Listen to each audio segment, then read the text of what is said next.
So I remember I talked about this testimony a number of years ago, and I don't think I ever brought it up again. But I'm a firm believer that we don't just go through trials and tribulations for nothing. Like, God is not just sitting in heaven on this celestial throne, just throwing problems at us, like, oh, let's see how they get through this. Like, no, no, no, no, no. The Bible says that don't think it's strange when fiery trials comes about because it makes our faith stronger. It makes our trust and our belief in God much stronger. And when we go through things, we got one of two choices. We can either fall and cave into a corner, or we can hunker down and really, really exercise our faith in the Lord. What good is faith if it's not tested? I want you to answer that question if you can. Like, what good is it if it's never put to the test? Like, is it just something that we just have, something that we just can, be boastful about? Like, I got faith in the Lord, I got faith in Jesus, faith, and I'm blessed and highly favored. But what does that profit? Like, how does that inspire somebody to believe in God if the faith in which you invest in is never put to the test? I'm going to tell you all a story, but before I tell you the story, if you're new, I want you to please give me a chance and listen to the entire video here. And if you like what you hear, please subscribe and like this video and comment down below something that you went through and that God delivered you from. 10 years ago, me and my family were homeless.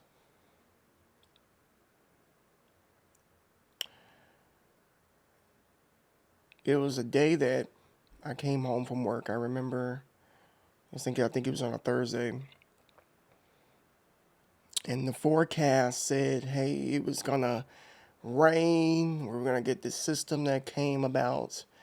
And it was just going to essentially pour down. Now, mind you, where I live in a city in the state of Florida. And in this particular city, we just were never known for excessive rain. Nothing like that ever occurred. We dealt with hurricanes and stuff, but that was about it. Okay. And this was like March of 2014. I remember coming home from work and, it was me, my wife, my oldest son, and my newborn, who was about 5 months old around that time. And I remember my grandmother calling me on the phone. She said, hey, do you and the family want to come over? Because it's about to get bad. It's about to storm. I'm like, oh, we're fine, Grandma.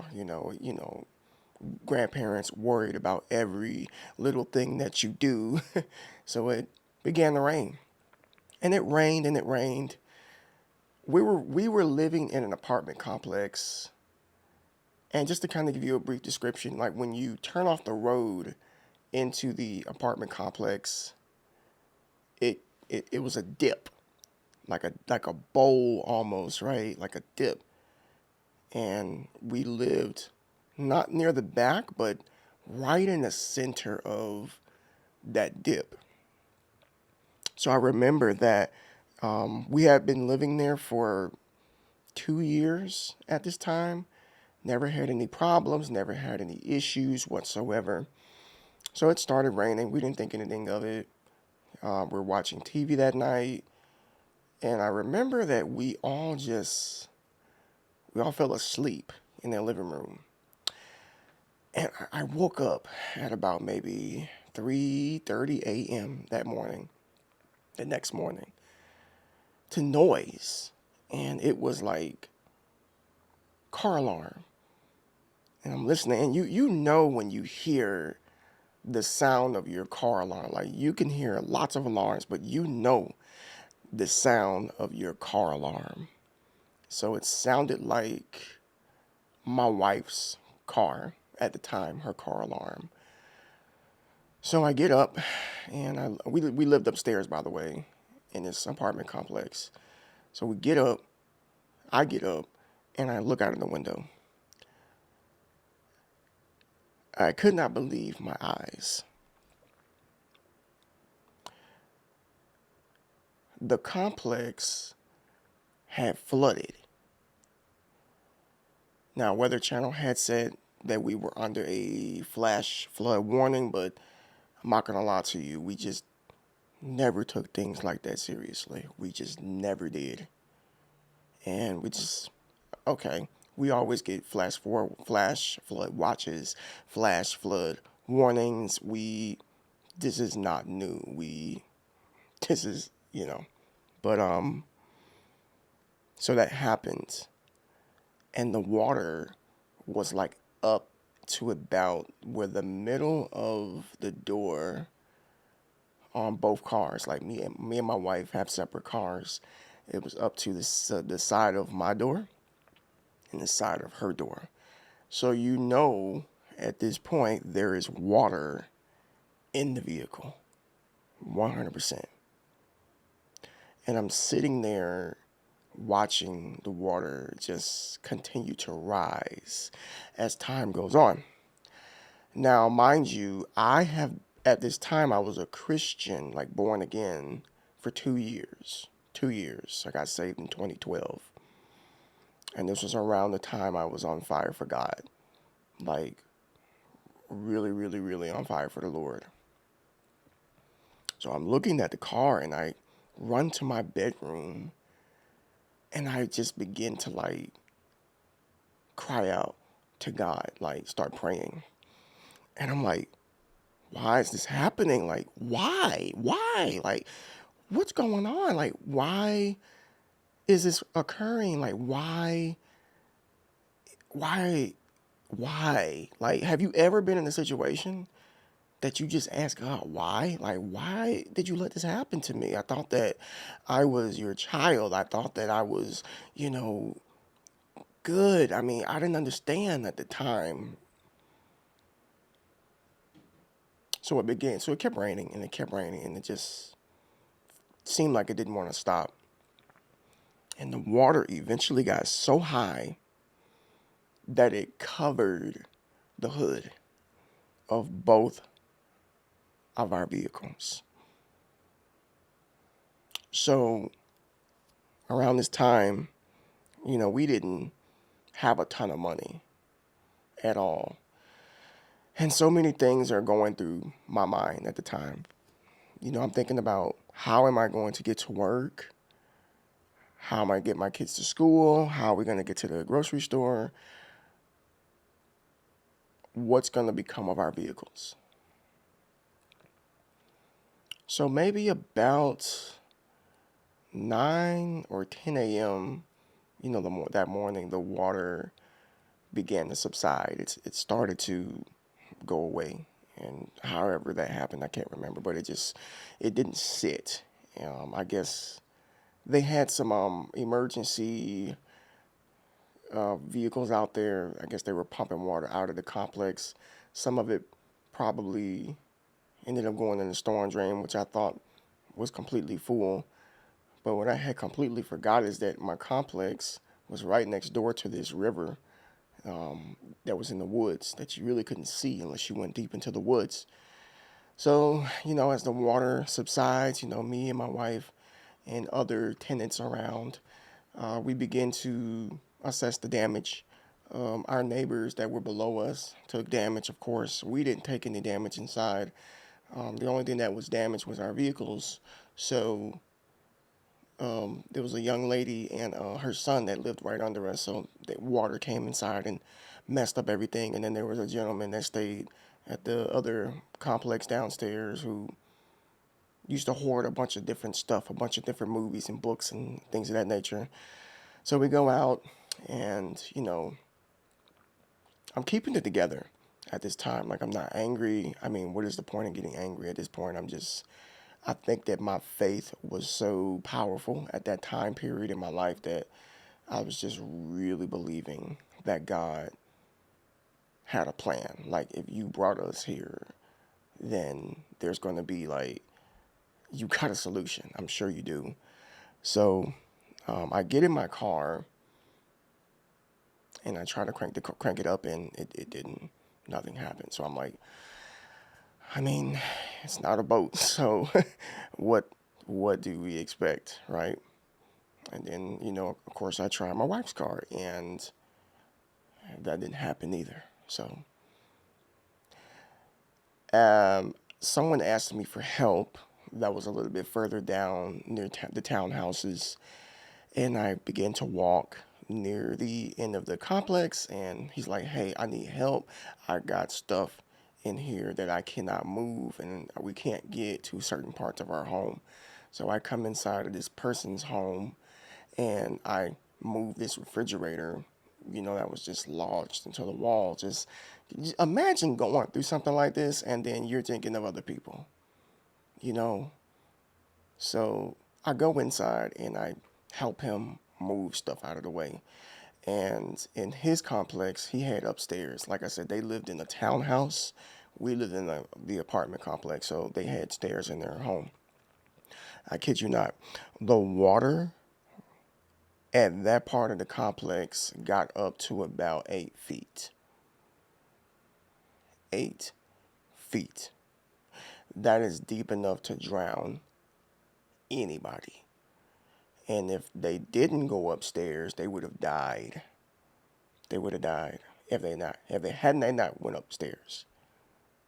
So I helped them, and I at this point I'm like, I don't know what I'm going to do. So I remember calling some of my clients and letting them know, hey, I'm not going to be able to come in. We're having an emergency right now, and I can't do anything. I have to take care of home. I was working 2 jobs at the time, and I had to tell both of them the same thing. So we're here trying to figure out what are we going to do, how are we going to do this, etc. So of course, I called my grandmother. This was one of the, just even to this day, one of the few times that I wish I had listened to her and just went ahead and went over to her place, my grandmother's place. But I didn't, so it's okay. So I called her, let her know what happened. I called my mom and my stepdad, told them the situation. And they don't live in the same city as we do. So I remember they came down. I think I want to say the next day. It wasn't the same day. I want to say they came over the next day. So, but before that happened, my mother-in-law came over to check on us to see if we needed any help or anything like that. And at this time, I'm just really sitting here wondering, like, how I'm still like, how could this happen to us? Being a new Christian, you don't really get to the part of scripture when it says literally that it rains on both the just and the unjust, which means that there are unfortunate situations that happen to Christians, just like unbelievers, just like they're unbelievers, great things happen to them, and great things happen to Christians because that's just the way that God is. So she comes over and, you know, assist us in any way that we need and whatnot. And, we didn't have to leave home because, again, our stuff was unaffected except for our vehicles, of course. That was really the only problem. So we're in our apartment and we're just sitting wondering and just waiting to hear something from FEMA, the National Emergency Response Team. I don't remember what FEMA actually stands for. To come out and assess the damage and just figure out what the heck is the next step? That's all you want to know during this time period. Like, what is the next step? Like, what do we do? What? So, the following day, my mother and my stepfather ended up coming over with my grandfather. So they all came and they brought this big trailer, right? And they took our cars, like our vehicles, right? So this was like, here is, where God began to start working. And if you were wondering and waiting because you knew it was coming, and here it is. So they came, and they picked up our vehicles and they drove them back to out of town where they lived at to see if they could be repaired. Now, I'm really not expecting anything, to be honest with you all, because if you had saw what I saw, you would have been like, there's no way that either of these cars are going to be salvageable. Like, there's just no way. So they drive off. A couple of hours later, my my mother-in-law, my wife's mom, does something that she had never done before. She said, "Hey, I'm going to lend you my car so that you can get to work and get, your wife to work and take the kids to school, get to the grocery store, etc." So she was gracious enough to allow us to use her car. And I say that because, again, I'm not going to go too deep, but let's just say that, earlier on in my relationship with my wife, my mother-in-law didn't really like me too much. So hopefully she doesn't see this. But she had every right to feel that way when we were like teenagers and early 20s. But she started coming around as time came on, but she had never, ever done anything like that before, like ever. So we now have a way to get to work. We now have a way to get our son to school, and we have a way to get to the grocery store. So we were able to keep her vehicle for a couple of days, right? And then she needed to go back to work. So at some point, we knew we were going to have to give it back.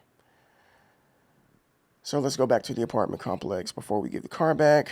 The landlord basically told everybody that they had to leave the premises, that it was a hazard, and that it was not safe for anyone to live. So everybody on that property had to go. So I was like, where are we gonna go? Like, we don't have like anywhere set up. Like, this is our home, and what do you do? So we ended up staying with my wife's grandmother. Now, we could have stayed with my grandmother, but there was a little bit more room at my wife's grandmother's house, so we ended up staying over there. I remember we took our belongings and we went, and I'm sitting in this room, like, still, like, bedazzled. Like, I can't believe that this is happening. Like, everything is happening so fast. And mind you, I'm not working around this time. I'm trying to figure out what the next step is for me and my family. So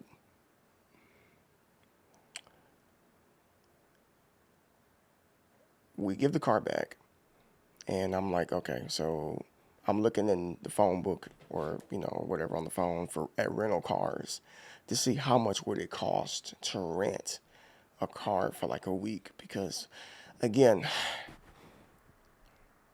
your job's only going to have so much grace on you. And you got to make a living. You have to work. Like, staying home is just not an option. My mom calls me on the phone and she's like, I got some good news. I'm like, please, do tell, because even though the sun is out, I don't see it because everything looks horrible right now. And she told me something that only God could have a hand in. She said, your grandmother, which is her mother, hold on, let me pause for a second. I mentioned earlier in this video that my grandmother told me to come over when the storm hit. Let me clarify, she was my great grandmother, who's no longer with us. My mom calls me and tells me my grandmother, which is her mom, she said that she is prepping her car and she's going to bring it to you. So I'm like, what? Like, that's how I feel. That's how I felt. Like, what? Are you serious? Now, some of you are probably like, well, what's the big deal? Like, why would you be so shocked? Okay, here's a little bit of synopsis about my grandmother. Now, this isn't me speaking ill of her because she's still alive. She's not doing too well right now, by the way, so if you would, keep her in prayer. But around this time period and years prior to that, she never really treated me or any of my siblings like there wasn't really a lot of love and compassion there, if that makes any sense. Like all of her love went towards her son, which was my uncle. And I'm just not going to talk about that. That's a long, long story that will knock us off of this topic. But for her to say that she was going to let us use her car, because she had bought a previous car a couple years before that, but she still had an old car that she kept. But for her to even say that, hey, you can use the car, was like something that she just did not do. She never did anything like that for me. She never even did anything like that for my mom whenever she was on hard times. It was just not something that she did. So around this time, I'm thinking like God is like here. He's working right now. He is working in the hearts of people who were doing things that they typically wouldn't do. So I think about a couple days later, they end up bringing us her car, and we had the car. We didn't have any type of like limitation as far as when we needed to like bring the car back. It was just my grandfather was like, just keep the car as long as you need to. Don't worry about it. So I'm like, wow, like I could breathe a sigh of relief, not wondering like, how long am I going to be able to get to work? How long am I going to be able to get my kid to school without, thinking about renting a car or whatever the case may be. So we have a vehicle and we're living with my wife's grandmother. So, we were still under release in our apartment complex, and I was like, we're not living there right now. We need to get out of this lease. So we went and sent them an email for a recommendation of an early termination of our lease so that we could move, because we didn't want to still be under the same lease. We wanted to be free so that we could try to find somewhere else to live. As we were waiting for that pending email to come through, me and my wife were like all over the city just trying to find somewhere to live, right? Couldn't find anywhere that was like, hey, we got something available. Everyone wanted us to wait like till the summertime, like months and months, like until we could move. But understand this, folks, like when you've had your own, it's really difficult to like go backwards. It's really hard to depend on anybody else when you've had your own. You know what I mean? Now, I'm not saying anything is wrong with moving in with your parents or your folks because we all have the ability to fall on hard times. We did, and we had to do that. But you definitely don't want to sit there. No, you don't want to sit there. So, as a man, and having a wife and two small children at the time, I was like, I can't just sit here and do nothing. So we went out looking around at different places, and we ended up finding a place about a week later. So for 1 week, we were without a home. Now, I know some people may be like, well, you said you were homeless. We were. Like, homeless does not mean sleeping on the street. Like, I'm not going to let my family sleep on the street. Like, I would die before that happened. And I'm not kidding. We didn't have a home, a place to call home, somewhere I paid the bills, somewhere I paid for everything. We had to live with a relative for at least 7 days, which is interesting because a lot of people end up having to like stay with somebody for at least a month or so because the moving process is not easy at all. It's just not easy. So on the seventh day of us living with her grandmother, we ended up finding a place to live. And, we got approved. And the only thing we needed to do was make sure that we were out of our old lease and that, we moved our stuff out of that unit because our stuff was still in that unit. Like, I wasn't moving anything until they allowed me out of my lease. So we get the place. We begin the moving process. Me, my wife, my brother-in-law, my mother-in-law, her husband, and we just began moving stuff out of there and into our new place. So if you remember, I told you my parents took our vehicles out of the state to get fixed. So they broke the news to us. The mechanic said I was able to save one car, but I couldn't save the other. Yeah, that was very disheartening because they were able to save my vehicle, which I still have to this day. To this day, I still have that vehicle, still running just fine. But my wife, on the other end, ended up losing her car, which she had just paid off, by the way. She had just paid that car off a couple months before. And then that happened. So I ended up getting my car back after about 3 months. I was able to get my vehicle back. And I was thinking, like, man, like when I get my car back, my grandparents are probably going to want their car back. So my grandfather said, nope, just keep the car until you can figure out what you want to do for your wife and her vehicle. So I'm like, wow. So not only do we get my car back, but we're still able to keep the other vehicle. So we're back to like two vehicles so that we can do what we need to do. And I'm like, no one can tell me that God isn't working right now. Throughout the entire time period of this trial, we didn't have to wonder how we were going to get to where we needed to get to because we were able to.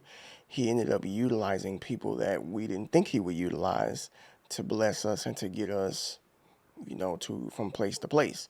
Not to mention there were some people that blessed us financially. There were some people that blessed us with some food. People rallied together to help us out, of course.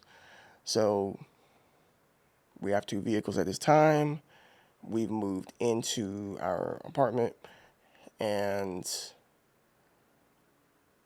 we ended up going on vacation. And I know that's crazy, right? Like all of this occurred and we ended up going on vacation like the beginning of June. We went to Georgia just to spend a couple of days out there because we had talked about doing it before all of this stuff had occurred in the first place. So great vacation. We ended up coming back home, and not long after that, we went and we were able to get another vehicle for, my wife. So once we were able to get that vehicle, we gave the car back to my grandparents. And I'm not gonna lie to you, that's probably the biggest and the most nicest thing that they've ever done, and that anybody has ever done for me. To be honest with you all. So we were moved in. We got our vehicles back. Well, I got my vehicle back. My wife ended up with another vehicle, and we were safe. We had somewhere to live for 7 days. Like some people don't have that luxury. Some people are just not in a position where they can just live with somebody for like a week, and then, you know, without them expecting to pay for anything, without them expecting to do anything. Of course, we contributed, for the resources that we used when we were there, but a lot of people want you to do so much more with that, and we didn't have to, because our grandmother was like, your family, we're going to take care of you until you get on your feet. And by the grace of God, we were able to get on our feet. We were able to come back from a situation that looked very terrible in the beginning. And I feel like that time period is a time period that happened on purpose, because I think that God wants me to always remember how it was and what he got me out of. It's kind of like the children of Israel. Like if you read throughout the Old Testament, he's always reminding the children of Israel that he delivered them out of the hands of Pharaoh and delivered them out of Egypt and fed them water and manna from heaven. Like he's always reminding him of those things so that they can have confidence in him and have faith in him in the hard times and in the bad times, and believe that he can absolutely get them out of a predicament. And I honestly believe that there was two reasons. I think it was to help build my faith, because it did help build my faith, and as a testimony to share with somebody out there who really, really needs to hear it. Because some of you out there are probably going through situations and enduring things that you don't know how you're going to get out of. You don't know how God's going to fix this. You just don't know how he's going to provide. But let me tell you something. When you believe and you have faith in God, there's nothing that he can't do. Like, there's nothing he can't do. He can do anything. If you have faith, if you believe, he can do anything. Like if he can get us out of that situation, he can get you out of your rough situation too. Because again, from the beginning, I didn't know what to expect near the middle or the end. But God knows the ending from the beginning. He already knew. And those that belong to him will be taken care of. And I honestly believe that he allows these things so that we can glorify his name, and that we can give people a reason. Now, this is why I believe in God. This is the basis of my faith, so that people can ponder on it, because a lot of people just don't know. And if you have a testimony and you're not sharing that with somebody, you could be hindering them from coming to the Lord. And I just want to encourage somebody out there, like, look, if you got a story, tell somebody, because at some point you will meet somebody who needs to hear it. In fact, I want you all to comment down below. Okay, I want you to comment down below that God is the author of my story. God is the author of my story.